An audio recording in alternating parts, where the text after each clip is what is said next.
Njengochwepheshe besibindi seliver, sinomtholampilo ozinikele wesibindi esinamafutha. Hhayi, lesi sibindi esinamafutha angewona uphuzo oludakayo. Manje esisibiza nge-metabolic fatty isibindi, siyinkinga evamile kakhulu.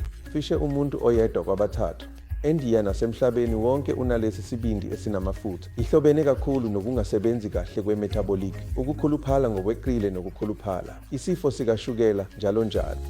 Okubalulekile ukwazi ukuthi cishe ama-20 five eziguli ezinesibindi esinamafutha angathola ukulimala kwesibindi, futhi angathula futhi agcine e-cirrhosis yesibindi, okuyisimo esibi kakhulu. Ngezinye izikhathi esidinga ukufakelwa kwesibindi. Ngakho-ke sihlose ukuhlonza lezi ziguli kusenesikhathi. Futhi, maqondana nalokho sinomtholampilo ozinikele wesibindi esinamafutha, lapho zonke izici zesibindi esinamafutha, okuhlanganisa nezinye izimo ezifana nesifo sikashukela, ukukhuluphala zinakekelwa. Mhlawumbe, iseluleko mayelana nokudla nendlela yokuphila noma ngemithi. Ngezinye izikhathi, senza izinqubo, futhi sinemishini noma ubuchwepheshe obukhethekile bokuhlola izibindi ezinamafutha kanye ne-fibrosis yezibindi esigabeni sokuqala kakhulu.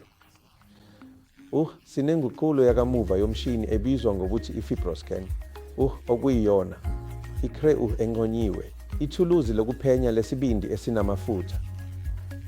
Ngakho-ke umtholampilo obanzi lapho zonke izinhlobo izinkinga ezihlobene nesibindi esinamafutha zingelashwa futhi zilandwe kusenesikhathi, futhi umqondo ukuzivimbela ekutholeni isifo esithuthuke kakhulu.